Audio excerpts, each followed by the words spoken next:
Namaste everyone, I am Dr. Rupeskar, consultant physician in the Department of Medicine of Kosi Hospital, Biratnagar, Nepal. Today I am going to present a clinical reasoning case titled The Anti-TPO Trap. So let's begin with the overview. A 48-year-old woman came with progressive unsteadiness of gait. Her MRI brain was normal. Her anti-TPO antibody was very high. She was already taking thyroxine, but she was still confused. Now this creates a very practical clinical question. Was this just hypothyroidism? Was this hypothyroid cerebellar ataxia? Or was this something else? Or something more like an autoimmune encephalopathy associated with thyroid autoimmunity? This is the question we'll answer by following the case step by step. Coming to the presenting complaints of this patient. The patient was a 48-year-old school teacher who was brought by her husband. She had four main complaints. First, unsteady walking for 3 months. Second, slurred speech for 6 weeks. Third, forgetfulness and confusion for 2 weeks. And fourth, lethargy, cold intolerance, and constipation for about 4 months. So from the very beginning, there were two parallel stories. One story suggested hypothyroidism, other story suggested neurological involvement. The mistake would be to focus only on thyroid report and ignore the neurological syndrome. So let us first listen to the patient's story carefully. 3 months before admission, she started swaying while walking. Initially, this was noticed mainly on uneven ground. Later, the unsteadiness progressed and she started needing wall support even inside the house. She started spilling tea while serving. She also had difficulty buttoning clothes. There was no acute weakness, no facial deviation, no diplopia, no severe headache, no vomiting, no loss of consciousness. So at this point, our first thought was that this looks like a cerebellar syndrome. The history was not like an acute stroke. It was not like pure weakness. It was not like a peripheral neuropathy alone. It was a progressive coordination problem. So around 6 weeks before admission, her speech became slurred. The family described it as slow, broken, and less clear. She also had difficulty with fine motor tasks. There was shakiness while she tried to reach for objects, but there was no resting tremor. This is important. A resting tremor would push us towards Parkinsonism or extrapyramidal causes. But shakiness while reaching for objects suggests intention tremor, which again points towards cerebellar involvement. So now both limb coordination and speech coordination were affected. The case was becoming more clearly cerebellar. Then came the turning point. For the last 2 weeks, the family noticed something different. She became forgetful. She repeated the same questions. She became confused about time. Once she failed to recognize the relative briefly, she became unusually quiet and slow. This is the moment the case changed. Before this, we could think of isolated cerebellar ataxia, but now we had cognitive change in the history. So this was no longer just ataxia. This was ataxia plus cognitive impairment, or more clinically, cerebellar syndrome plus encephalopathy.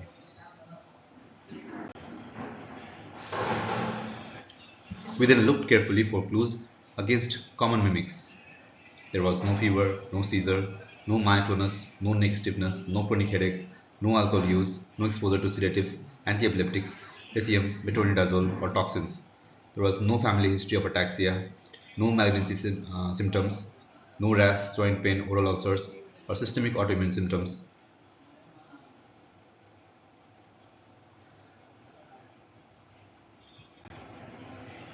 So she had been recently diagnosed with hypothyroidism 4 weeks before admission. She was started on levothyroxine 50 microgram once daily.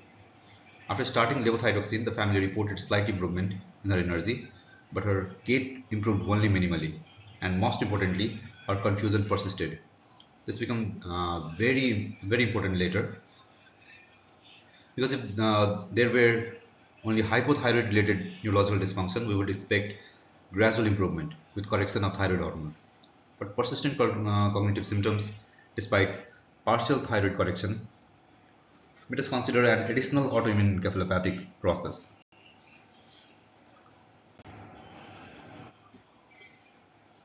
On examination, she was conscious but slow to respond. Pulse was 58 per minute. Blood pressure was 126 by 78. She was afebrile. Oxygen saturation was 98% in room air. She had dry skin, mild facial puffiness. Delayed relaxation of ankle jerk was present. These findings supported hypothyroidism. So we were not ignoring hypothyroidism. Hypothyroidism was definitely real. But the question was, does hypothyroidism explain everything? Does it fully explain cerebellar signs plus confusion? At this point, answer was not clear. So we continued the neurological examination. On mental state examination, she was conscious but inattentive. She was oriented to person. She was partially oriented to place. She was not properly oriented to time. Delayed recall was impaired. MMSE was 22 out of 30. This was objective evidence of cognitive impairment. This matters because families may say confusion in many different ways, but when we document MMSE 22 out of 30, we can clearly say that there is measurable cognitive dysfunction. So now the encephalopathy part of the case became stronger. On cerebellar examination, she had broad-based gait. She was unable to perform tandem walking. Finger nose test showed dysmetria. Hilsin test was impaired. Dysthyroid was present. Horizontal gaze evoked nystagmus was present. She had scanning dysarthria. Power was normal. Sensation was normal. Plantar was flexor. So our anatomical diagnosis was cerebellar syndrome plus diffuse cerebral dysfunction. The cerebellar syndrome was supported by gait ataxia, dysmetria, Hilsin impairment, nystagmus, and scanning speech. The diffuse cerebral dysfunction was supported by confusion and low MMSE. This is the syndrome we needed to explain. At this point, our syndrome was subacute cerebellar ataxia plus encephalopathy. The possibilities included hypothyroid cerebellar ataxia, SREAT or Hashimoto's encephalopathy, autoimmune encephalitis, infectious encephalitis or chronic meningitis, nutritional deficiency, drug or toxin related ataxia, and paraneoplastic cerebellar syndrome. This is where discipline is important. We deliberately avoided anchoring on one diagnosis. Even though thyroid disease was present, we did not want to say this is thyroid finished. And even if anti-TPO was high, we did not say this is Hashimoto's encephalopathy finished. The diagnosis has to be earned. Now let us look at the thyroid reports. 4 weeks before admission, TSH was 86, which was high. FT4 was low at 0.42. Anti-TPO antibody was more than 1300. At admission, TSH had improved to 34. FT4 had improved to 0.78. Energy was slightly better. Gait had improved only minimally. Confusion was persistent. So severe hypothyroidism was real. But the clinical problem was this. Despite partial biochemical improvement, the encephalopathy persisted. So we asked, was this just hypothyroidism? Or was this autoimmune encephalopathy associated with thyroid autoimmunity? This is the central diagnostic question. So we also did MRI brain. MRI brain with contrast showed no infarct, no mass lesion, no hydrocephalus, no demyelinating plaque, no cerebellar atrophy, no medial temporal abnormality, no abnormal enhancement. So MRI was essentially normal. But a normal MRI does not mean normal brain. A normal MRI excludes many structural causes, but it does not exclude autoimmune encephalopathy. It does not exclude Hashimoto's encephalopathy. It does not exclude any early autoimmune encephalitis.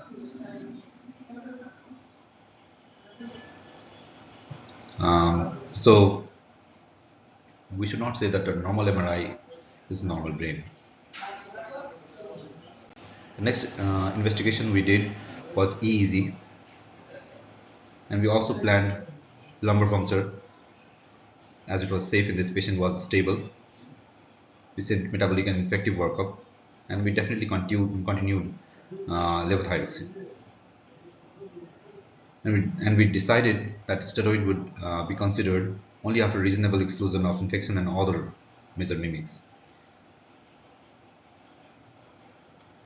And we did not want to give a steroid only because the anti-TPO was high, and because we are thinking in the line of Hashimoto's encephalopathy.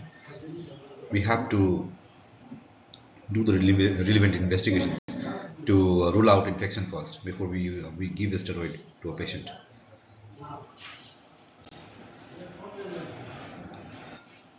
We also did easy. I have already told that, and this is the result. Easy showed diffuse generalized theta delta slowing.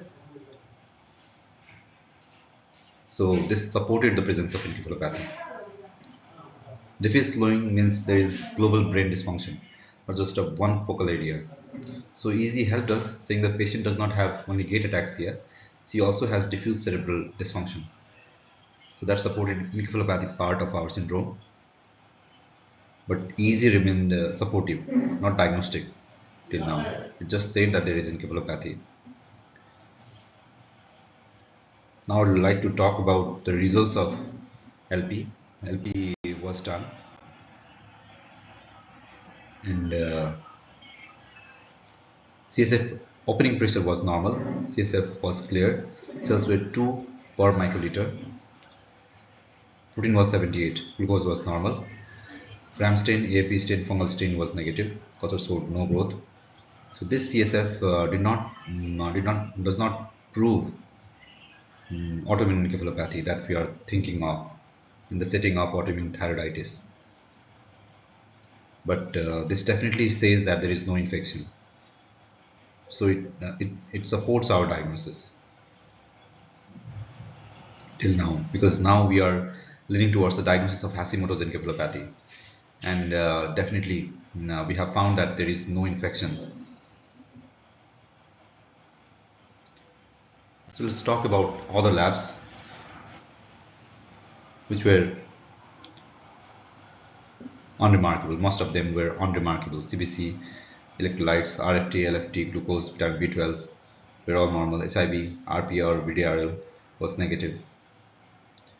There was no drug or toxin history. MRI showed no structural lesion. The CSF did not show strong infective evidence. We have already discussed that. So after putting everything together, our final working diagnosis was probable steroid-responsive encephalopathy associated with autoimmune thyroiditis. So why probable SREAT? Because there was encephalopathy, there was cerebellar ataxia, there was a strong thyroid autoimmunity. MRI was normal, EG showed diffuse slowing, CSF showed raised protein with minimal cells, mimics were reasonably excluded, and there was poor response to thyroxine alone. And this is the correct way to use anti-TPO. So I want to say that anti-TPO was not the diagnosis. It was only a clue in a larger clinical pattern.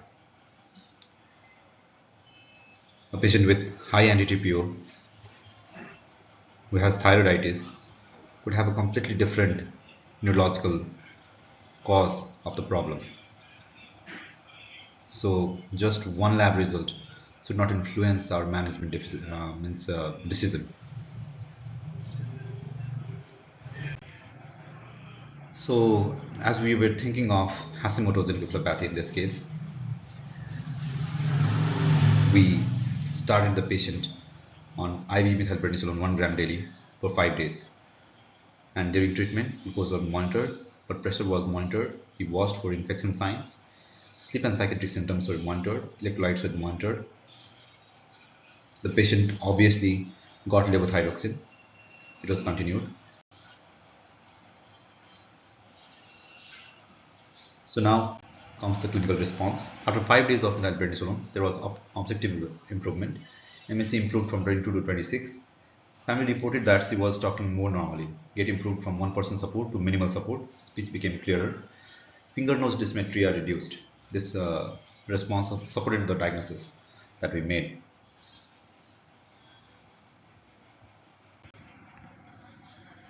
So after the acute treatment, oral prednisolone was tapered,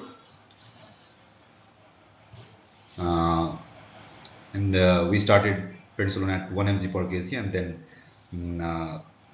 gave that to the patient in tapering dose. Levothyroxine was of course continued, and repeat thyroid profile was planned. Neurologic follow-up was advised.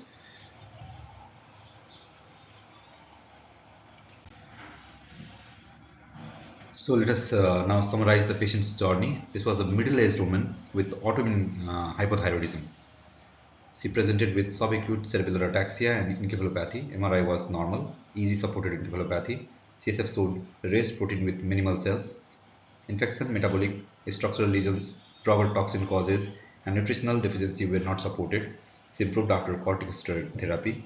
The final diagnosis was probable steroid-responsive encephalopathy associated with autoimmune thyroiditis. So now let's move to the discussion portion. So why this was not simple hypothyroid ataxia? Hypothyroidism can definitely cause cerebellar ataxia. The simple hypothyroid ataxia was definitely considered in this case, but the concern was higher in the case because confusion was prominent. MMSE was low, and EEG showed diffuse slowing, CSF protein was elevated, neurological improvement out of thyroxine alone was minimal, and clear improvement occurred only after a steroid. So hypothyroidism may have contributed to the presentation, but it did not fully explain the entire syndrome. That is why we considered Hashimoto's encephalopathy.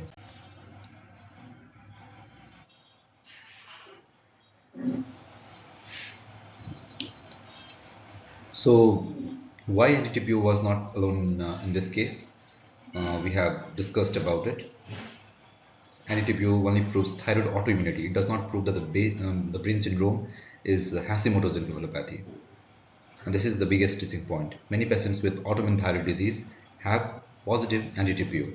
And we diagnose SREAT only because anti-TPO, means if we diagnose SREAT only because anti-TPO is high, then we may overdiagnose it. In this case, the diagnosis required a chain: clinical syndrome plus exclusion of mimics plus EEG and CSF support plus steroid response. So anti-TPO was a clue.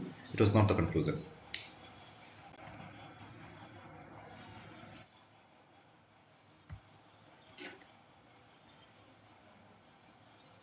So in this case, autoimmune encephalitis had to be considered because the patient had encephalopathy. Autoimmune encephalitis can present with memory impairment, confusion, seizures, psychiatric symptoms, abnormal movement, and autonomic instability. This patient, autoimmune encephalitis was the part of differential. And if available, serum and CSF autoimmune encephalitis panel would be useful. But in practical settings, such tests may not always be available or may take time. And treatment thus should not be delayed indefinitely. The patient is deteriorating or an infection has been reasonably excluded. So the practical diagnosis was probable SREAT while keeping autoimmune encephalitis in mind. We could not send autoimmune encephalitis panel in this case because these tests were not available at the center. The patient could not afford it outside.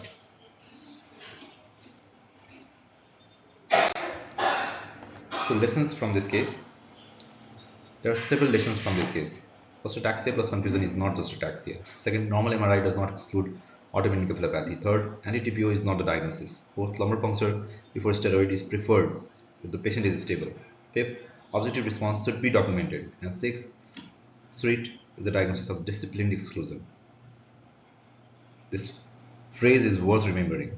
SREAT is a diagnosis of disciplined exclusion.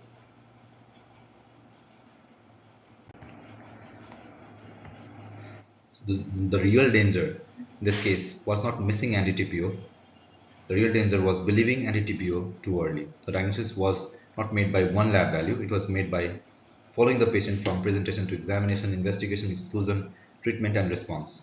That is the clinical reasoning we should teach, because in medicine the lab report should support the story. It should not replace the story.